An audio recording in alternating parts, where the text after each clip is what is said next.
ओम शांति। सबसे पहले तो आप सभी देश विदेश के भाई बहनों का हार्दिक स्वागत है। अव्यक्त बाप दादा की पहली मुलाकात, उसके लिए 16,108 की माला में आप सब पिरोए गए हैं। ऐसा मुझे मालूम पड़ा है कि 16,108 भाई बहनें आए।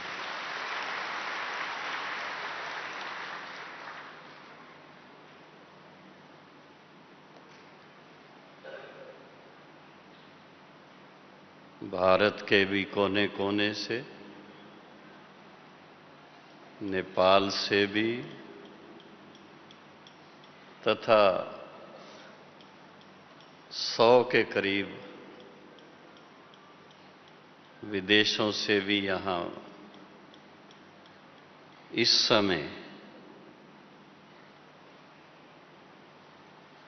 2,000 के करीब भाई बहनें विदेश से आए हुए हैं। तो अव्यक्त बाप दादा के महावाक्यों के अनुसार कि जब ऐसा संगठन होता है जिसमें भारतवासी भी और विदेश के भाई बहनें भी साथ साथ हैं, तो प्रत्यक्ष करते हैं कि सचमुच ये बेहद के बाप का घर है और वो बेहद का बाप सारे विश्व का पिता है। वो प्रैक्टिकल में सिद्ध होता है। जब तक विदेश के भाई बहनें नहीं आए थे तो बाबा ने उनके साथ जब पहले पहले मुलाकात की थी, उस समय कहा था, आज भी ऐसी अव्यक्त मुरली थी जिस समय विदेश के भाई बहनें भी मधुबन में आए हुए थे। तो बाबा ने उन दिनों में ही कहा था कि विदेश के बच्चों के आने के फलस्वरूप बाप का नाम सिर्फ भारतवासियों के लिए नहीं, लेकिन सारे विश्व के आत्माओं का पिता है, वो सिद्ध होता है।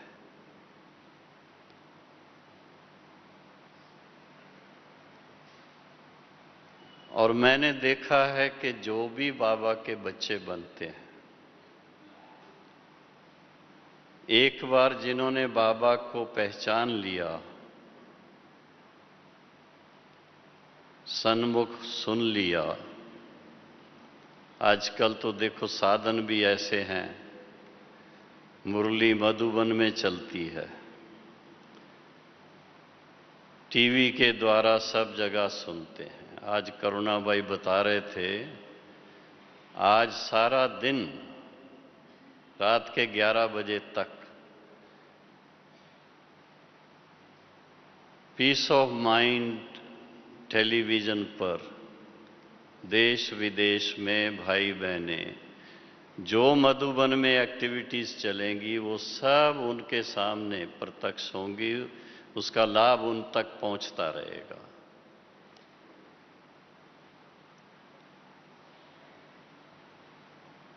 तो टीवी के द्वारा भी सबके साथ मधुबन जुड़ जाता है और उसमें भी खास ऐसा शुभ दिन जो सीजन का बाप दादा से मिलन का पहला दिन है। तो कुंभ मेले में जब लोग जाते हैं,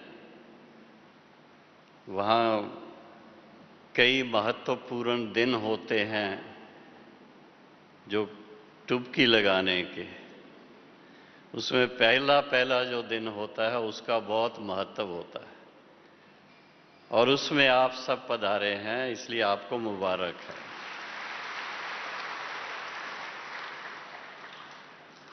आज का विषय जो बताया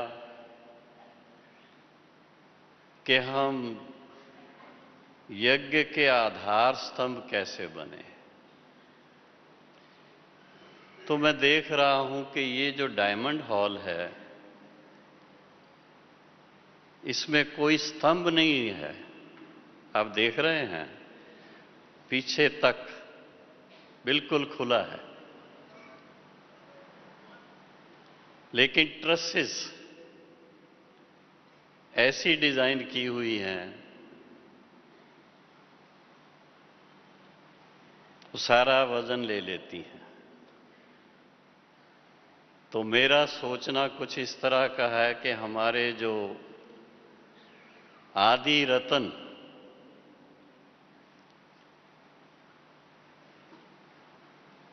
जब ओम मंडली शुरू हुई और उस समय बाबा ने जब अपना सब कन्याओं और माताओं के हवाले किया, आज बाबा ने थोड़ी अपनी हिस्ट्री भी सुनाई ना,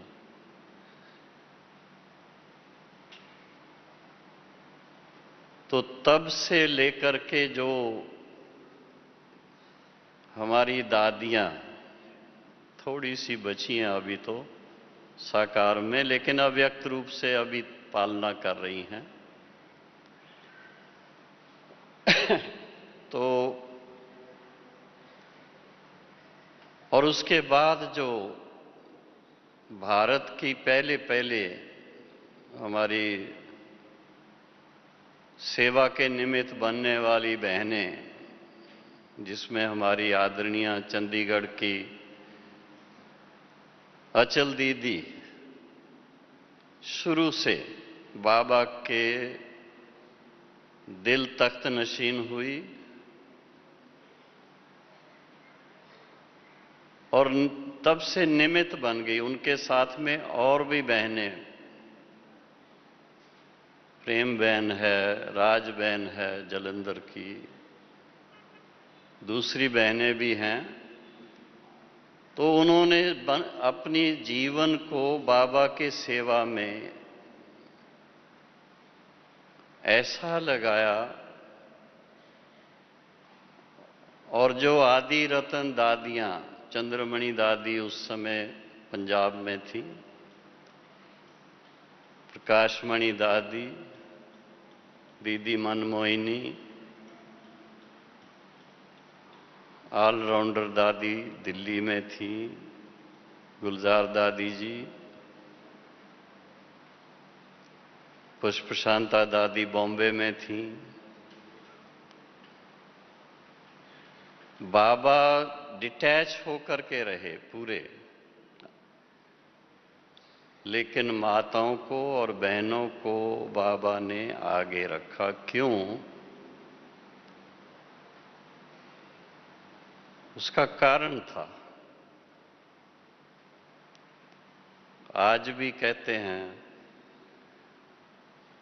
एक भाई अगर परिवर्तित होता है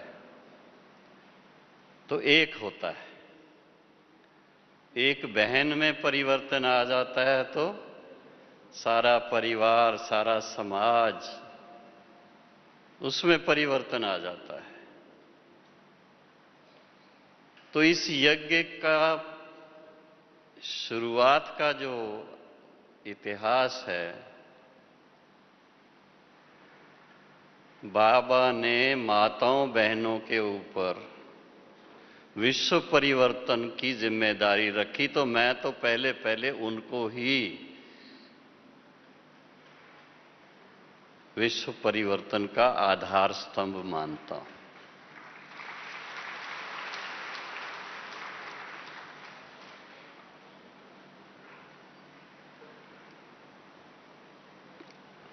बाबा ने जो भक्ति मार्ग के प्रचलित तरीके थे, मर्यादाएं थी, उनसे थोड़ा न्यारा शुरू किया। ऐसा न्यारा आज हम देखते हैं, वो न्यारा कितना प्यारा लगता है। आप सोचिए, आज 8,500 सेंटर 140 देशों में हैं। और कुछ दिन पहले एक मुरली थी बाबा की कि बच्चे आगे चल करके लाखों सेंटर हो जाएंगे, लाखों। वो कैसे होंगे? तो हम आपस में बात कर रहे थे, भी लाखों कैसे होंगे? तो उसका उत्तर बहुत अच्छा मिला कि आज जो बाबा के बच्चे स्टूडेंट बन करके बाबा से मिलन मनाने के लिए आ रहे हैं, परिवार आ रहे हैं, उन्होंने भी तो अपना भाग्य बनाना है। अगर विश्व महाराजन के समान बनना है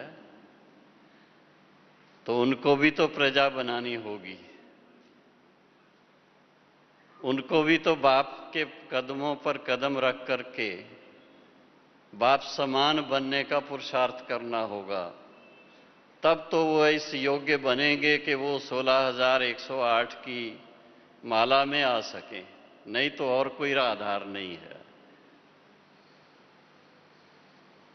तो उस हिसाब से जितने बाबा के बच्चे पक्के निश्चय बुद्धि हैं, ब्राह्मण बच्चे निश्चय बुद्धि हैं, पक्के निश्चय बुद्धि हैं, वो चलते फिरते आधार स्तंभ हैं। हर एक के मस्तक से, हर एक के नैनों से क्या देखने में आता है? कहां पर भी होंगे। आज विदेश के भाई बहनें विदेश से भारत में आते हैं, उनके तरफ देखने से ही दूसरे सब समझते हैं ये कोई न्यारे हैं, कोई प्यारे हैं, उनसे बात करना चाहते हैं, उनसे कुछ सुनना चाहते हैं। कहां जा रहे हैं? किस लिए जा रहे हैं? हमारे भारत से कोई कोई भाई बहनें विदेश में जाके सेवा कर रहे हैं।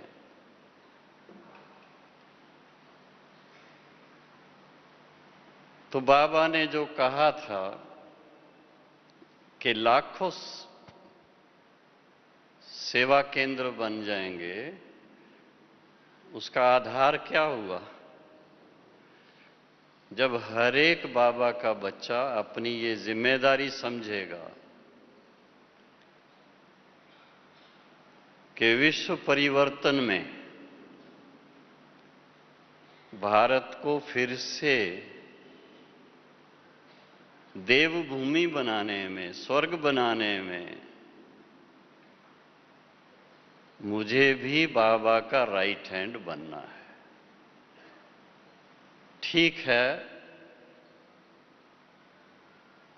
जो साकार बाबा के टाइम से, मातेश्वरी जी के टाइम से, दीदी दादी के टाइम से और दादा हमारे जो हुए उनके टाइम से, विश्व किशोर दादा, आनंद किशोर दादा, विश्व रतन दादा,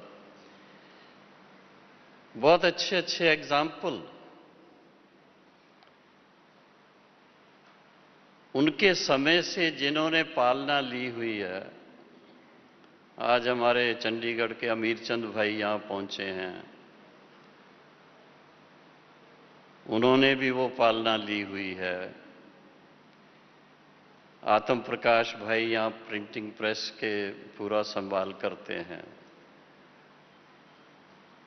बहुत सीनियर हैं। हमारे ओम प्रकाश भाई इंदौर वाले आए हुए हैं, उन्होंने भी बहुत पहले स्टूडेंट लाइफ में बाबा की पालना, मम्मा की पालना ली हुई है और उनके गाइडेंस से सेवा के लिए निमित्त बन करके मध्य प्रदेश में जाके सेवा कर रहे हैं। उन्हीं के समय पर महेंद्र भाई भी साथ साथ थे। हमारे बृजमोहन भाई आज नहीं आ सके, उनकी तबीयत ठीक नहीं है, उन्होंने भी याद दी है। और रमेश भाई हमारे परिवार सहित निमित्त बने। एक एक का जब आप सोचेंगे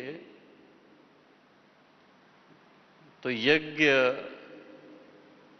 किस तरह से इस्टेब्लिश हुआ, जो आद में बाबा ने जिस तरह का एक माहौल बनाया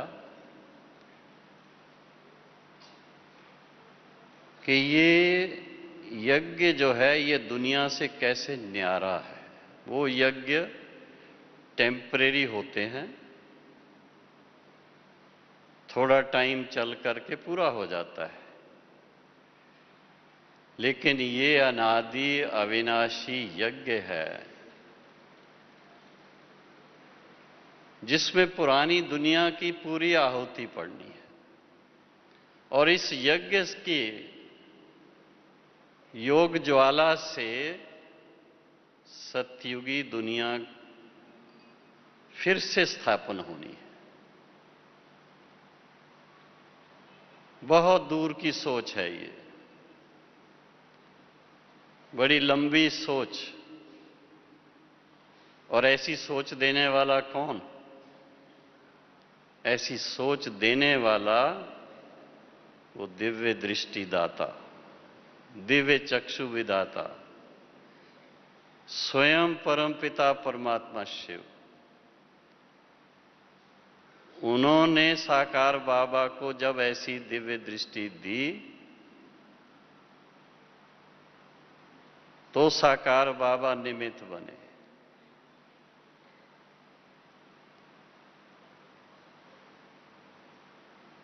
एक बार बॉम्बे में बाबा के साथ रात के भोजन के बाद थोड़ा टहल रहे थे।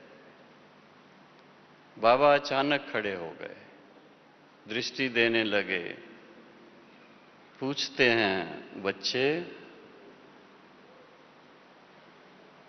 यज्ञ की स्थापना में कितना खर्चा होता है? अब मैं क्या जवाब दूं?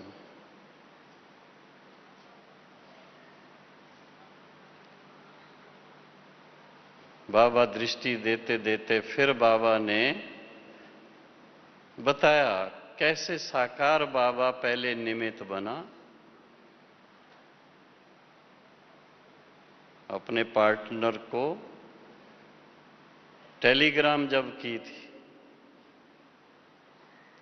कि अल्फ को अल्लाह मिला, बे को बादशाही। बाबा को अल्लाह मिल गया है, पार्टनर को कहा तुमको ये बादशाही, बिजनेस, बाबा का जो हिस्सा हो वो भेज देना। और उसने बड़े ईमानदारी से बाबा का हिस्सा भेजा, जो जिससे फाउंडेशन स्टोन लगा इस यज्ञ का। आप सोचिए, और कितना वो पावरफुल फाउंडेशन स्टोन है।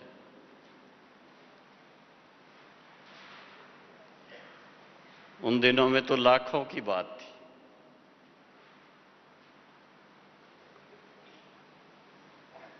और बहुत सस्ता ही थी।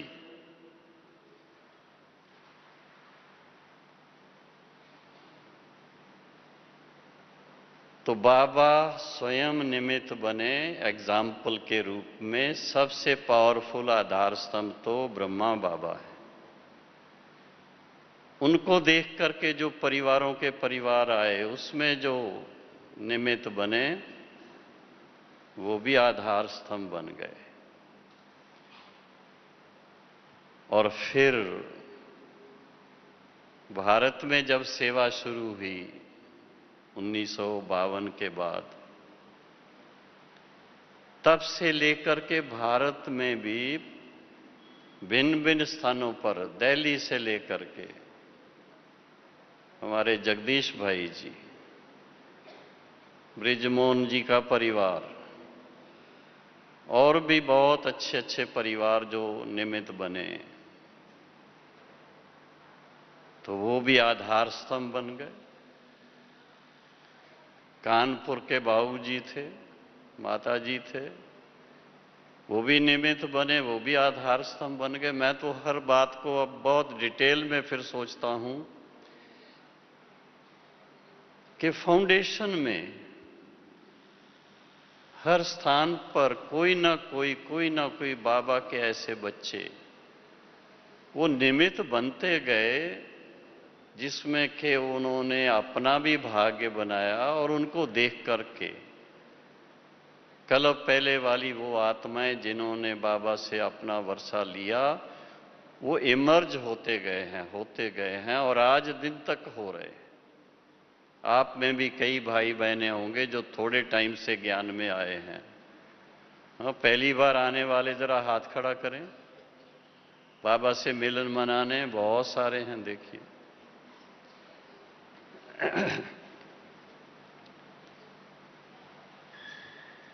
तो अभी जो आने वाले हैं, क्या आप अपना भाग्य नहीं बनाएंगे?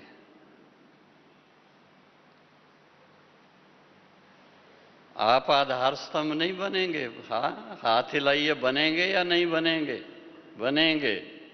बहुत अच्छा। और इसमें बहुत राज है। अगर हम निमित्त बनते हैं ईश्वरीय सेवा के कार्य में, अपने अपने क्या कहते हैं, अपनी अपनी स्थिति के अनुसार जितना निमित्त बनेंगे,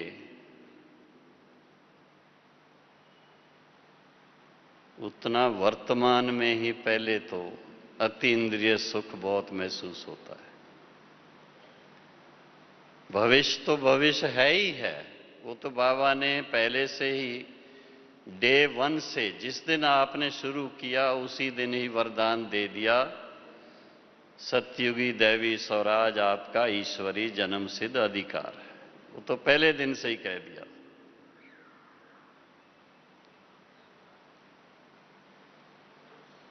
लेकिन हमें अपना भाग्य बनाना है, तो उसके लिए क्या कहा जाता है? तन से, मन से, धन से, वाणी से, नैनों से, क्योंकि दृष्टि से भी परिवर्तन होता है। किसी को बाबा की याद में रह के दृष्टि देंगे तो उनको बाबा का साक्षात्कार हो जाता है।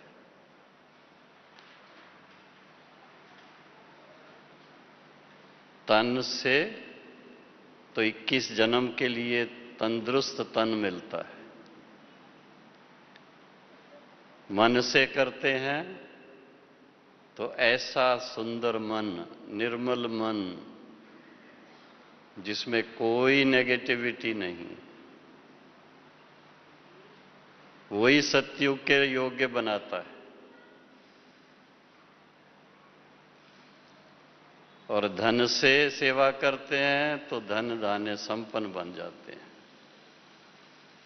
देखते हैं, अभी दिवाली आएगी, दिवाली पर श्री लक्ष्मी श्री नारायण की पूजा करेंगे, उसमें भी श्री लक्ष्मी की ज्यादा करेंगे, महालक्ष्मी की। हाँ बहनों, आपकी ज्यादा पूजा होगी उस समय। क्यों?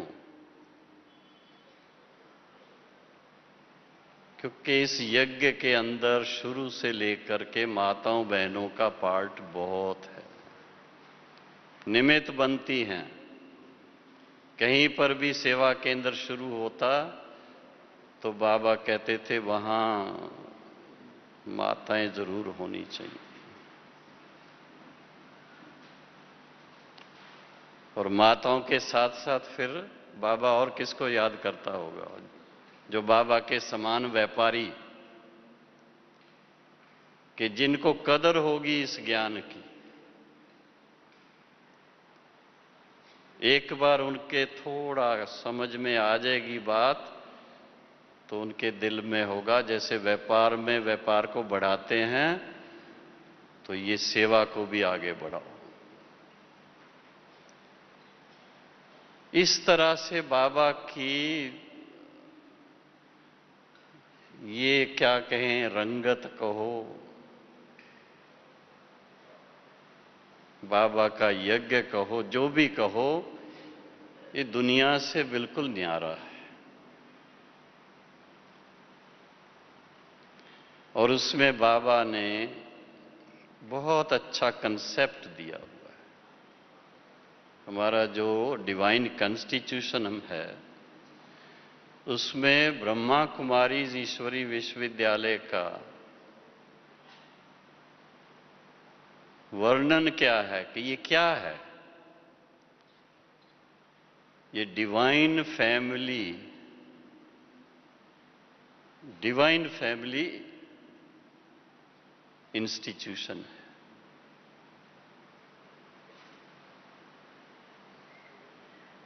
बहुत वर्ष पहले हम लोगों को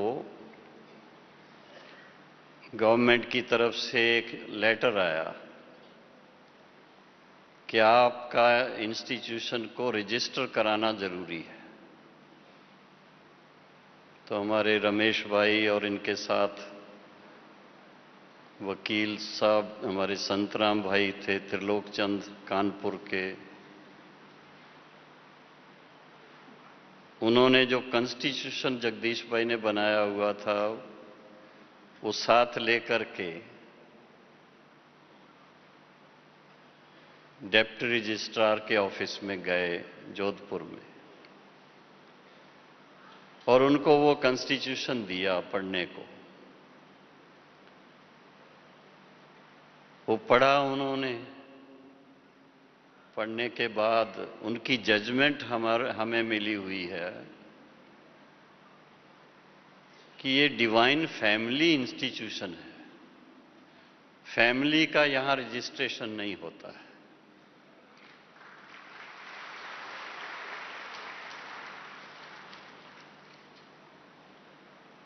इसलिए यहां पर कोई भी भाई बहनें आते हैं तो क्या कहते हैं, हम कहां जा रहे हैं? मधुबन जा रहे हैं, अपने बाप के घर जा रहे हैं, दूसरा कुछ नहीं।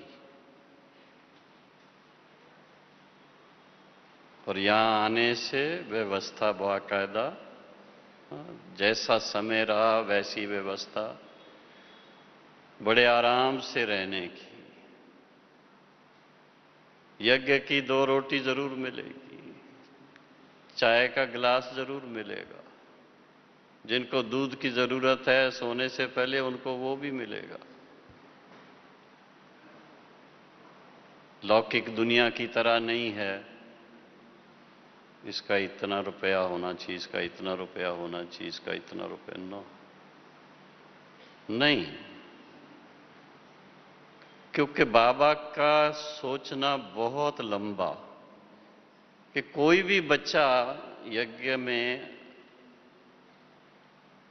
आकर के अपनी आत्मिक उन्नति करता है, वो बाबा का बहुत समझदार बच्चा है। वो ऑर्डिनरी बच्चा नहीं है। भले हमारी अनपढ़ माताएं भी होंगी तो भी उनको बाबा इतना उच्च मानते थे। हमारे सामने गुड़गांव से माताएं आती थी, अपने साथ थोड़े चावल, थोड़ा गुड़, ऐसी चीजें लेके आएंगी यज्ञ के लिए। बाबा को बहुत प्यारी लगती थी।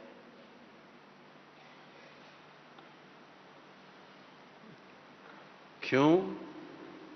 कि उनके दिल में यज्ञ समाया हुआ था। तो आज ये जो विषय रखा है बहुत अच्छा विषय है।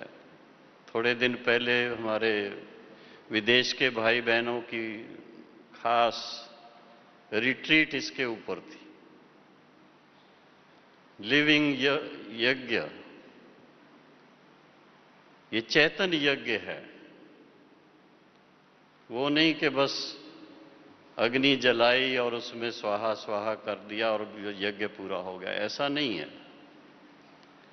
ऐसा यज्ञ जिसमें हर एक अपनी आहुति भी डालता है और उसके साथ साथ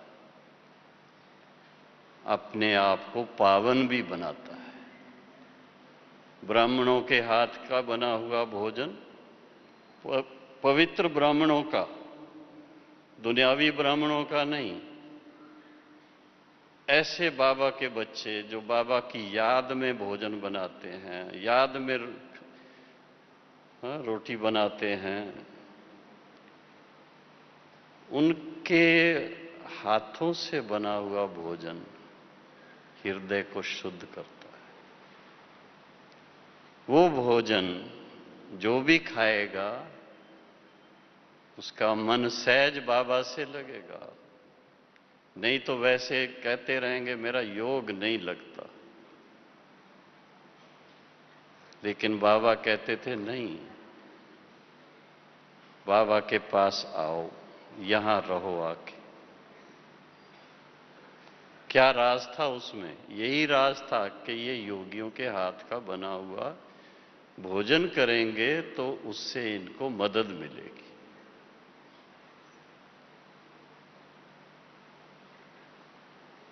तो आधार स्तंभ क्यों नहीं बनेंगे मुझे समझ में नहीं आता। मैं अपने अनुभव को देखता हूं कि मैं पहली बार जब आया था बाबा के पास,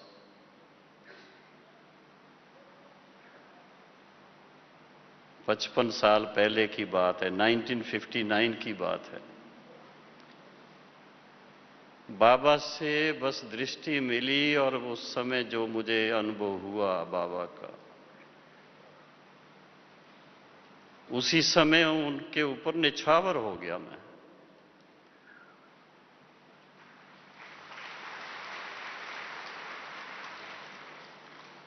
रहन सहन बहुत सिंपल था, लोग भी थोड़े थे रहने वाले, भाई बहने बहुत थोड़े थे। लेकिन बाबा ने, मम्मा ने ऐसी पालना दी हम लोगों को कि हम जैसे अभी से, सतयुग के शहजादे तो छोड़ो लेकिन संगम युग के शहजादे हैं हम, ऐसी पालना बाबा मम्मा ने दी। तो ऐसी पालना लेने वाले क्या करेंगे? दिल में क्या आएगा? दिल से निछावर हो जाएंगे बस। वहीं से पक्का कर लिया कि ये जीवन अब बाबा की सेवा के लिए है। और बाबा ने भी पूरा 10 साल जो साकार के साथ बीते, उसमें बहुत टाइम बाबा बॉम्बे में आते थे और पर्सनल पालना मिली उनसे महीनों महीनों तक। हर तरह की सेवा बाबा ने सिखाई।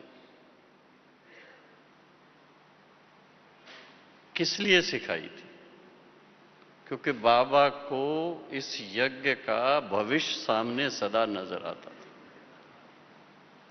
आप सोचिए, ये मुरली जो कल की मुरली मैं कह रहा हूं,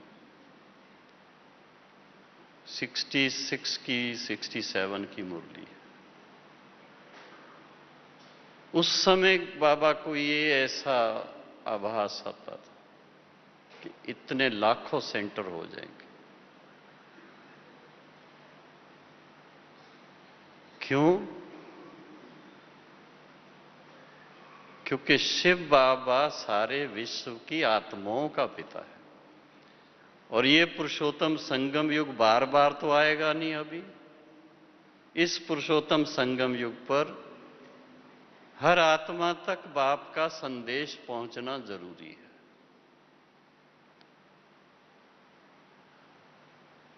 और उसमें जो निमित्त बनेंगे उनका सौभाग्य होगा। बड़े स्तंभ भी होते हैं, छोटे स्तंभ भी होते हैं, कोई ऐसी बात नहीं है। बाबा के समान ही स्तंभ बनेंगे तो इस तरह से अपने भाग्य को सामने रखते हुए अगर हम थोड़ा सा बुद्धि को भोजन दें ये कि ऐसा मौका बार बार नहीं आएगा। और फिर साथ में बाबा ने एक बात और कह दी कि बच्चे जिस तरह का अभी आपकी एक्टिविटी रहेगी वो कल्प कल्प होगी, हर कल्प में रिपीट होगी। अभी आप निमित्त बनते हैं तो आप हर कल्प में निमित्त बनते रहेंगे। निमित्त बनने वाले क्या बनेंगे फिर? महान भाग्यशाली बनेंगे, वही सतयुग के मालिक बनेंगे। तो जब अच्छी तरह से विचार करते हैं कि बाबा ने इस कलयुग के अंतिम समय आकर के हम आत्माओं को सिर्फ जगाया ही नहीं है, क्योंकि कई बार तो ऐसा होता है कि भाई किसी को थोड़ी शांति चाहिए, वो ढूंढ रहे हैं, ब्रह्मा कुमारी इसके पास आ गए, थोड़ा मेडिटेशन की, शांति का अनुभव हुआ, बहुत अच्छा लगा। पर किसी को ये पता ही नहीं है कि यहां तो लॉटरी मिल रही है।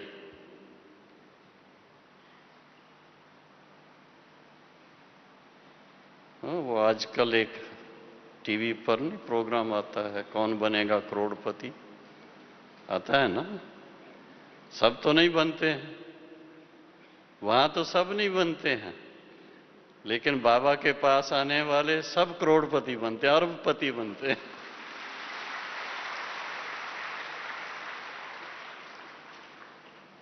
बाबा के दिनों में कोई कोई भोली भाली भाई बहने कोई 1-1.25 रखेगा, कोई 8 आने यज्ञ की भंडारी में डालेगा। तो बाबा कहते थे इसने तो अपना सतयुग का भाग्य बना लिया, क्योंकि उसका वो जो धन है वो किसके लिए यूज होगा? ब्राह्मणों के लिए, ब्राह्मणों के भोजन के लिए, ब्राह्मणों के रहने के लिए। बड़ी गहरी बातें हैं उसमें। अगर इस गहराई को हम लोग समझें तो हम कभी भी अपना धन बेकार खर्च नहीं करेंगे, वेस्ट नहीं जाने देंगे। सोच समझ करके उस धन का उपयोग करेंगे। और उसमें भी अगर ये अच्छी तरह से निश्चय गहराई से पक्का हो जाए कि शिव बाबा बार बार स्थापना का कार्य करने वाला नहीं है, यही एक मौका हमारे सामने है। अभी हम निमित्त बनेंगे, अभी आधार स्तंभ बनेंगे तो कल्प कल्प बनते रहेंगे।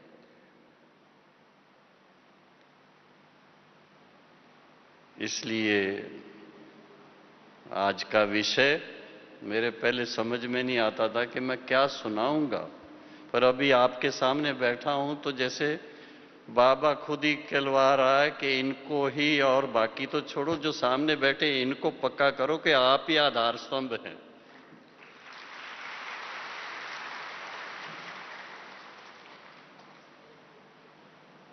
क्योंकि आपके द्वारा अनेक आत्माओं का कल्याण होगा, हो रहा है, हो भी रहा है, ऐसा नहीं कि नहीं हो रहा है, हो भी रहा है और आगे होगा। तो विश्व कल्याणकारी बाप है वो कैसे सिद्ध होगा? जब एक एक बच्चा इस विश्व की आत्माओं के निमित्त बनेगा कल्याण के लिए, तो बाप विश्व कल्याणकारी सिद्ध होगा। ऐसी ऐसी बातें जब सोचते हैं तो मन होता है कि हम कितने भाग्यशाली हैं। सारे संसार के अंदर कितनी करोड़ आत्माएं हैं? 700 करोड़, 700 से भी ज्यादा कहते हैं। अब लास्ट में जो आने वाली हैं उनको क्या गिनती करोगे आप, उसकी चिंता मत करो। लेकिन 700 करोड़ बाबा के दिनों में तो 500 करोड़ थी, साकार के दिनों में। 700 करोड़ में से चुना है हम लोगों को। आप सोचिए कहां से ढूंढ करके लाया बाबा, कैसे लाया। अपनी अपनी हर एक वो ईश्वरी जीवन की कहानी अगर लिखें तो कितनी किताबें लिखी जाएंगी। एक एक से मैं सुनता हूं, कभी कभी जो मेरे से मिलने आते हैं थोड़ा थोड़ा सुनता हूं कैसे ज्ञान में आए, किसने ज्ञान दिया।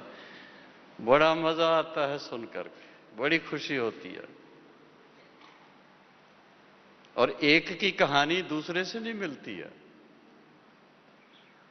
गांव में रहने वालों की भी अपनी कहानी है, शहर में रहने वालों की भी अपनी कहानी है, विदेश में रहने वालों की भी अपनी कहानी। हमारे कई भाई बहने भारत से विदेश जा करके फिर बाबा के बच्चे बने, ये तो वंडर है।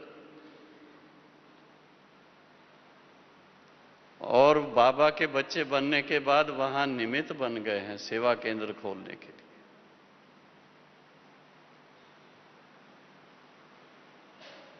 तो ये जो रस्म है, अभी दीपावली आ रही है, दीपावली की कई सारी बातें सामने आती हैं। तो दीपावली पर कैसे दीप जलाते हैं, एक दीप से अनेक दीप जलते हैं। तो हम तो यही मानते हैं कि साकार में ब्रह्मा बाबा दीप पहले वो निमित्त बने और उन्होंने एक एक दीप ऐसे देखो कैसे प्रज्वलित किए हैं। और हम सब भी भाग्यशाली हैं जिनकी ज्योत बाबा ने जगा दी, नहीं तो दुनिया में जैसे और अंधकार में पड़े हैं। घर घर की कहानी क्या सुनते हैं, सभी जानते हैं, मैं उसको रिपीट नहीं करता। तो जिन आत्माओं को बाबा ने जगाया है वो सदा जागते रहें, सदा अपना भाग्य बनाते रहें, बाबा के आधार स्तंभ बन करके जल्दी जल्दी बाबा के कार्य को आगे बढ़ाएं, दूसरी चिंताओं में ना पड़ें। बड़ा मन खुश रहेगा, सदा खुश रहेंगे, मुस्कुराते रहेंगे। हमारे यहाँ वो जसवंत भाई रेडियो के निमित्त बने हैं और उन्होंने स्लोगन क्या रखा हुआ है रेडियो का, रेडियो मधुबन सुनते रहो मुस्कुराते रहो। हाँ?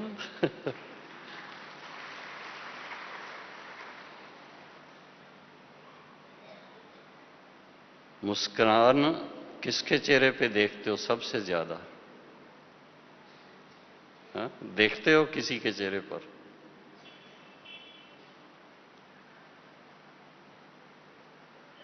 बाबा के जितने फोटो आप देखते हो ना, तो बाबा के चेहरे पर होती है। अच्छा, भक्ति मार्ग में किसके चेहरे पर सबसे ज्यादा मुस्कान है? श्री कृष्ण के। देखते हैं ना,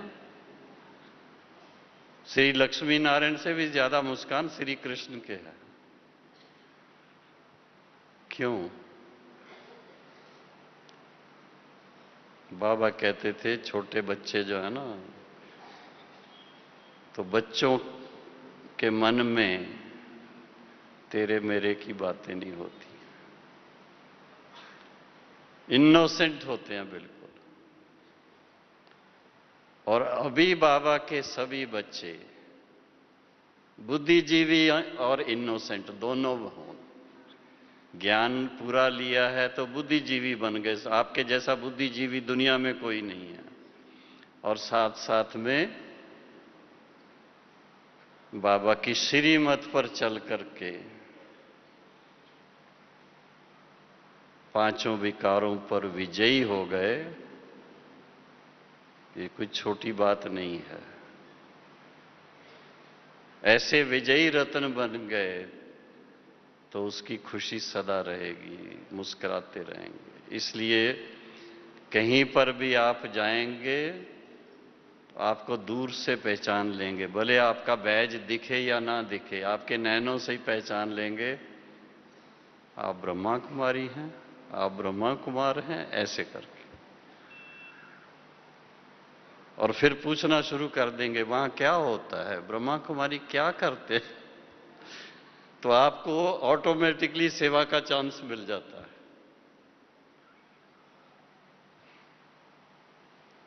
इसलिए यज्ञ के आधार स्तंभ बनने में बड़ा गौरव होना चाहिए कि ऐसे महान कार्य में हम परमात्मा पिता के राइट हैंड बनते हैं और बाबा के इस कार्य को हमें सफल करना है, होना ही है। बाबा ने देखो शुरू से ये वरदान दिया हुआ है, सफलता हमारा ईश्वरी जन्म सिद्ध अधिकार है, व्यक्तिगत जीवन के लिए भी और ईश्वरी सेवा के हिसाब से भी।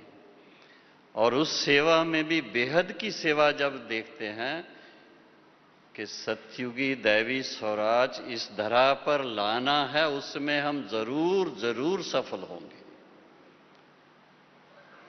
और उसमें मुझे भाग्य पूरा अपना बनाना है। ऐसा जब सोच करके, हिम्मत रख करके, उमंग से अपनी सेवा में रहेंगे, आप सभी पक्का करना, सिर्फ हमारी सेंटर पे रहने वाली बहनें या भाई वो ही कोई सेवादारी नहीं है।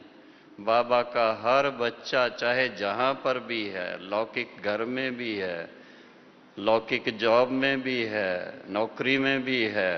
हमारे जज साहब सामने बैठे हैं, कितनी सेवा करते हैं। जज साहब उठ करके जरा हाथ तो हिलाओ सबको, देखो ईश्वरैया जी, नाम भी ईश्वरैया है। ऐसे एग्जाम्पल बाबा के बच्चे। तो हमें अपने भाग्य पर बड़ा गौरव होना चाहिए और बाबा ने इतना महान कार्य दिया है, उसमें निमित्त बनने का भी हमें बहुत गौरव होना चाहिए। उसी को कहेंगे कि हम बाबा के कार्य के आधार स्तंभ बन करके सेवा करेंगे। ओम शांति।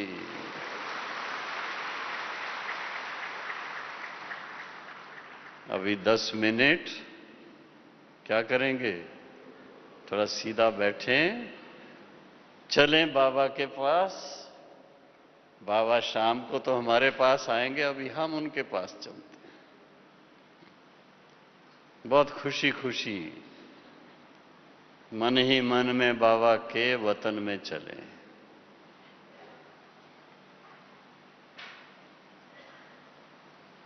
बड़ा सहज है।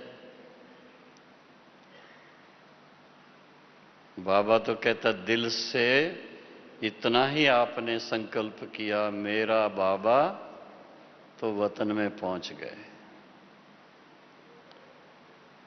और बाबा के सन्मुख जैसे बाबा के साथ में फरिश्ता स्वरूप में बैठ गए।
स्पृशता स्वरूप से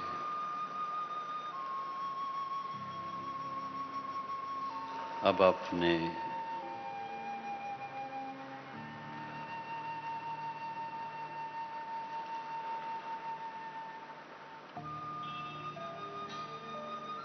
स्वीट साइलेंस होम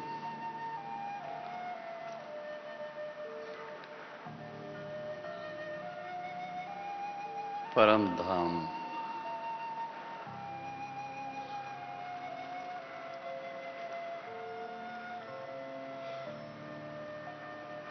वहां का नजारा अपने सामने लाएं।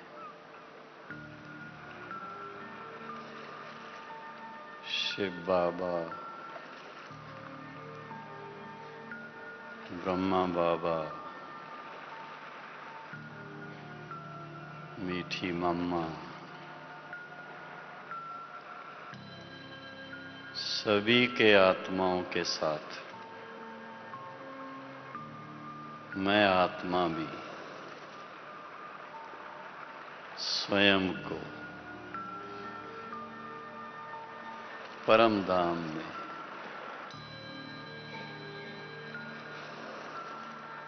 अपने निज स्वरूप में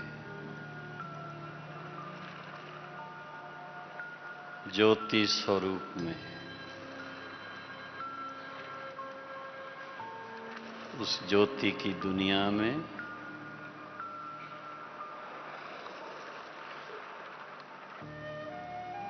चमकते हुए तारों के समान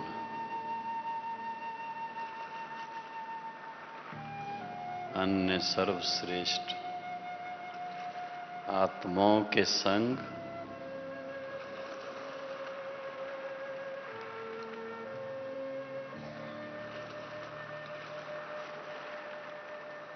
परम पिता के साथ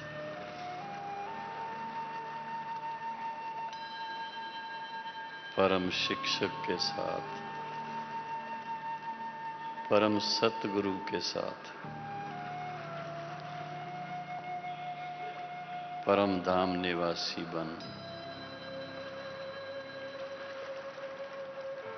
अपने निज स्वरूप का अनुभव करते हुए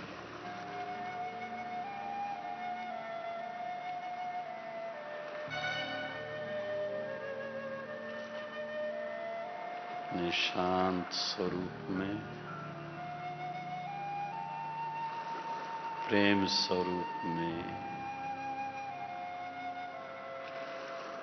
शक्ति स्वरूप में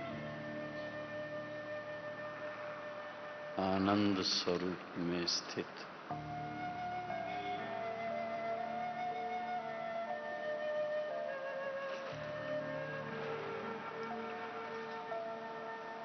शिव बाबा, ब्रह्मा बाबा के आत्माओं के बिल्कुल समीप ज्योति स्वरूप में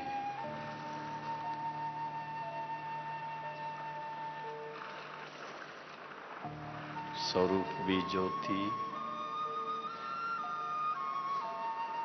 और मन भी हल्का,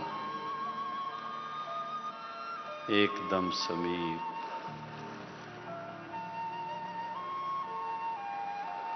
उसके नशे में दिल में एक ही गीत आत्मा के तीसरे नेत्र से बाप दादा को सन्मुख देखते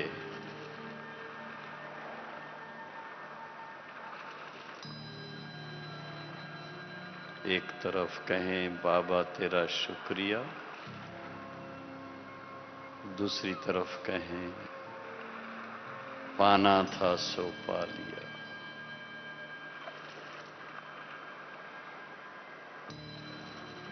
ऐसे हम आत्माएं अपने भाग्य को अच्छी तरह से पहचाने,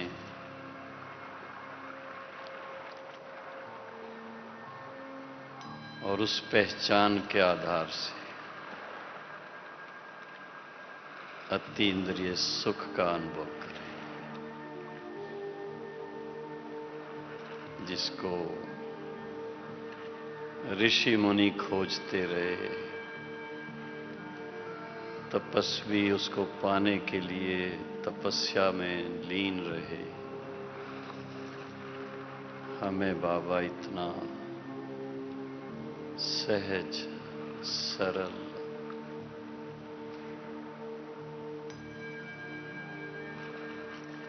याद के बल से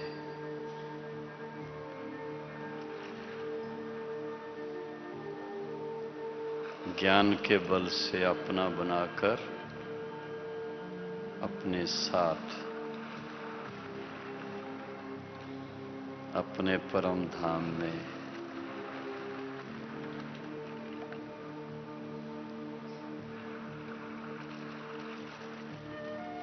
अति सूक्ष्म रूप में सितारों के रूप में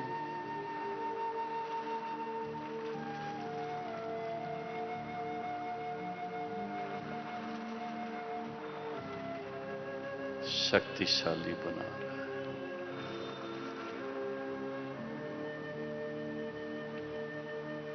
इस शक्तिशाली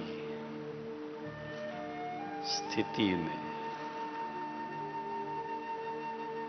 अपने सतो प्रधान स्वरूप का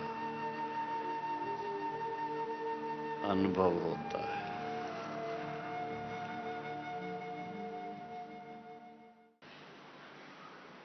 ओम शांति। एक बात पूछता हूं, दादी जानकी से मिले सभी? हाँ, मिले? तो दादी जानकी भी आज से बाबा के साथ, उनके अनुभव बहुत हैं। हमें मौका मिलता है सुनने का, बड़ा आनंद आता है। सुनते सुनते ऐसे लगता है हम वतन में ही पहुंच गए, क्योंकि दादी हमेशा, भले शरीर की थोड़ी तकलीफ होती है, लेकिन उसको जैसे उपराम हो जाती उससे,